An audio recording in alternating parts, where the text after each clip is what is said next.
Hello everyone. Today I watched a video on the popularity of beards on the Vox YouTube channel, and I felt like it was overly simplified, so I'm going to make a response to it. I'll leave a link to the video in the description box.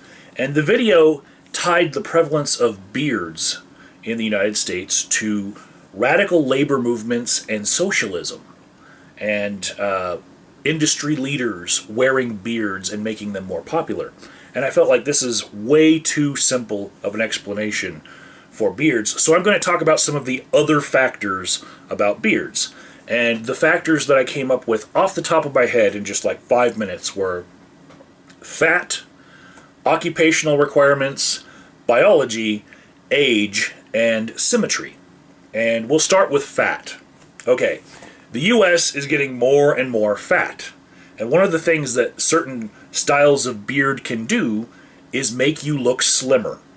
Just like women have makeup techniques to make their faces look slimmer if they're a little overweight, men have beards, okay? And this little line right here and all this beard right here, it's hiding neck fat, okay? And so if the US is getting fatter and fatter because we're eating crappier and crappier food, then I would say that the tendency for people to wear more beards is just going to increase as long as we're continuing to get more overweight. Also, occupational requirements that I've had in the past, and many other people have as well, would make the prevalence of beards reduced by what occupation someone has. Like, if you're a soldier in the U.S. Army, there's a regulation that says that you can only have a mustache and it can't be past the corners of your lips and it has to be tapered and all that. And yeah, many soldiers would love to grow facial hair, but they can't, and they're career soldiers. So there's a good 20 years of their life that they're not going to be wearing facial hair. Also, as a electrician in an oil refinery, I had to shave my face because of the need to wear a respirator. And prison guards have to shave their faces so that the prisoners can't grab onto their beards in a fight, you know? So there's all sorts of jobs that have occupational requirements for no facial hair. There's even sales positions that they've determined that they want their salesmen to have a certain look, and so they require that their salesmen wear their facial hair in a certain way. Mostly none at all. The next factor that was left out of the Vox video was biology, and that is that some races of people can't grow beards, or if they do, they're sparse. Native Americans are one of those, so they're not choosing to not grow a beard, they just can't really.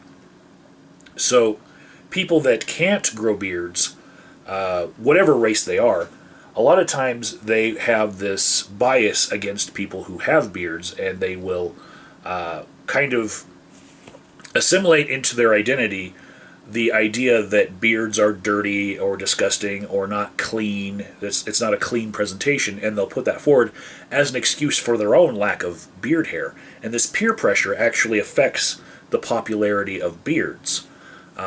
It's the same thing for people who are aging and they are balding on top, so they shave their heads clean, and they start a whole trend of people shaving their heads that don't even need to, because they're trying to hide their hair loss.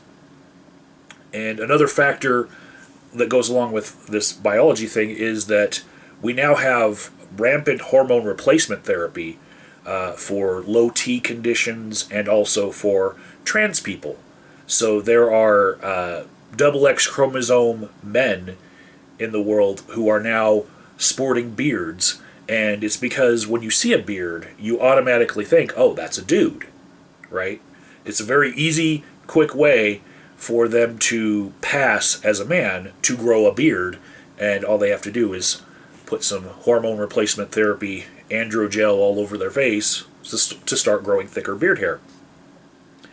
The next factor I want to talk about is age, okay? Beards are associated with age. And for certain periods of America, youth was overglorified. Almost to the point where you might think that all people in America were borderline pedophiles because they were staring at magazines where there was a certain age group by which people were considered attractive, and then after that, they were tossed to the wayside.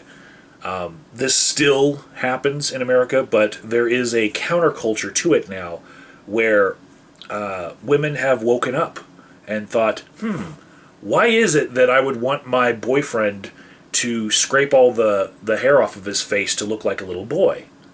You know? So many women now appreciate beards as being a symbol of the appropriate age group for them to be dating.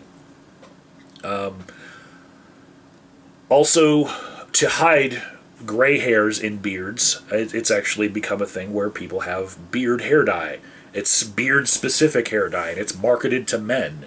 And so the resurgence of coloring people's beards, with products tailored specifically to men, I think has created a culture of men who now feel like they're not going to look like they have gray all over their face, and they're not going to look older that way. The last thing that I'm going to point out is symmetry. There are many people who are obsessed with symmetry, and beards often do not grow in a fashion that would lend itself to symmetry. Right now, I have a stripe of gray on the bottom of my beard here, right, and I don't have it on the other side. And there are other YouTubers I could point out as well who have this asymmetrical look to their beards. Kizzume Fowler or Robert Wallace, if you look through all their videos and in all their iterations of beard styles, you can see that there is some difference from one side to the other. And this drives some people nuts. Some people will stare in the mirror with a razor and, look at this side, look at this side, trim, and then, they can't go out until they look the same on both sides of their face. And this adherence to symmetry, this obsession with it, is something that many people have and many people don't have, but it does kind of it affects the prevalence of beard growth, and with the prevalence of hair dye, we now have the gray stripes problem removed. So people who would have had the symmetry problem with a stripe in their hair now can go out with having dyed their beard. So there's many different factors to the popularity of beards, and I think that you can't just whittle it down to socialism and radical liberal workforce labor movements. That's just way too simple of an explanation for why beards have gotten a little bit more popular. On my part, I think that I'm just trying to lose weight and grow out beard hair so that I can cosplay as Lieutenant William Riker from Star Trek The Next Generation. Right now I'm like a fat William Riker, and as soon as I drop a little bit more weight, I'll be able to pull it off and fit into my costume.